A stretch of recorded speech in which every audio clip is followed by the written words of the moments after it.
ప్రజలందరూ పర్యావరణ పరిరక్షణకు కృషి చేయాలని అన్నారు రాష్ట్ర బీజేపీ నేతలు. అందరూ మొక్కలు నాటడాన్ని అలవాటుగా మార్చుకోవాలని అన్నారు నేతలు. రాష్ట్రంలో విద్య, వైద్య రంగాలను మరింత బలోపేతం చేయాలని అన్నారు కమలం నేతలు. ఇక రేపు కాళేశ్వరం కమిషన్ విచారణకు హాజరు కానున్నారు బీజేపీ ఎంపీ ఈటెల రాజేందర్. ప్రపంచ పర్యావరణ దినోత్సవం సందర్భంగా ఢిల్లీలోని తన నివాసంలో మొక్కలు నాటారు కేంద్ర మంత్రి కిషన్ రెడ్డి. ఈ కార్యక్రమంలో ఖమ్మం జిల్లా విద్యార్థులు పాల్గొన్నారు. ఈ సందర్భంగా విద్యార్థులను శాలువాతో సత్కరించారు. పర్యావరణాన్ని కాపాడుకోవడం కోసం ఎంతో మంది కృషి చేస్తున్నారని అన్నారు కిషన్ రెడ్డి. వారందరి స్ఫూర్తిని పొందాల్సిన అవసరం ఉందని చెప్పారు. మొక్కలు నాటే కార్యక్రమాన్ని ప్రతి ఒక్కరూ జీవితంలో భాగం చేసుకోవాలని అన్నారు కిషన్ రెడ్డి.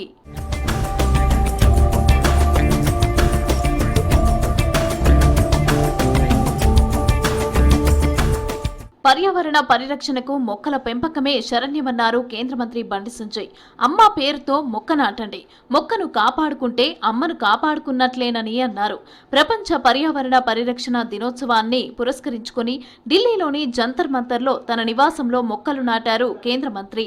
మొక్కల పెంపకాన్ని ప్రతి ఒక్కరూ సామాజిక బాధ్యతగా భావించాలని కోరారు.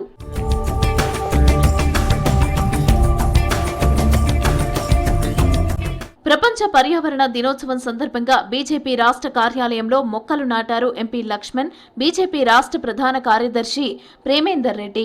అంతర్జాతీయ పర్యావరణ దినోత్సవం సందర్భంగా ప్రధాని మోదీ పిలుపుతో ఏక్ పేడ్ మాకే నామ్ పేరుతో కార్యక్రమాలు జరుగుతున్నాయని అన్నారు ప్రేమేందర్ రెడ్డి.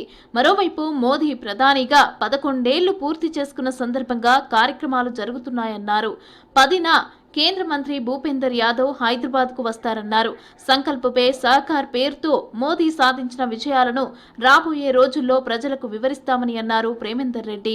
మన గౌరవ ప్రధానమంత్రి నరేంద్ర మోడీ గారు వారు బాధ్యతలు స్వీకరించి ప్రమాణ స్వీకారం చేసి 9వ తేదీకి 11 సంవత్సరాలు పూర్తవుతున్నాయి. అనేక కార్యక్రమాలు తీసుకోబోతున్నాం. దానికి సంబంధించి పూర్తి స్థాయి సన్నాహకాల కోసం ఈరోజు రేపు అనేక చోట్ల జిల్లా స్థాయి సమావేశాలు జరుగుతున్నాయి. మన నాయకులందరూ కూడా పర్యటన చేస్తున్నారు. 10వ తేదీన కేంద్ర మంత్రివర్యులు భూపేంద్ర యాదవ్ గారు వారు అటవీ శాఖ మంత్రులు ఇక్కడికి వస్తున్నారు. ఈ యొక్క కార్యక్రమాన్ని లాంచ్ చేస్తారు. ప్రభుత్వ రంగ వ్యవస్థలను బలోపేతం చేయాలని అన్నారు బీజేపీ ఎమ్మెల్సీ ఏవిఎన్ రెడ్డి. ప్రభుత్వానికి ఆర్థికంగా సరైన ప్రణాళిక లేదన్నారు. ప్రతి ఒక్కరికి నాణ్యమైన విద్య, వైద్యం అందించాలని అన్నారు ఎమ్మెల్సీ ఏవిఎన్ రెడ్డి. గవర్నమెంట్ సెక్టార్లోనే రిజర్వేషన్స్ ఉంటాయి కాబట్టి అందరికీ ఉద్యోగాలు వస్తాయి. ఎంతమందికి వస్తుందండి గవర్నమెంట్ సెక్టార్ ఉద్యోగాలు? రెసరాల్ level search in the private sector. Private సెక్టార్లో వచ్చేసి రిజర్వేషన్స్ ఉండవు కాబట్టి based on their merit, based on their qualification, based on their competence, based on their profession sections they will be selected. మరి ఇప్పుడు ప్రభుత్వ రంగంలో చదువుకున్నటువంటి పిల్లలకు కానీ పేద పిల్లలు కానీ ఈ కాంపిటెన్స్ తీసుకురావాల్సిన బాధ్యత ఉంది అంటే ప్రభుత్వం. రేపు కాళేశ్వరం కమిషన్ ఎదుట హాజరు కానున్న బీజేపీ ఎంపీ మాజీ మంత్రి ఈటెల రాజేందర్ గత ప్రభుత్వంలో నిర్మాణం జరిగిన కాళేశ్వరం పైన ఈటెల నుంచి కీలక సమాచారం రాబట్టే ఛాన్స్ ఉంది.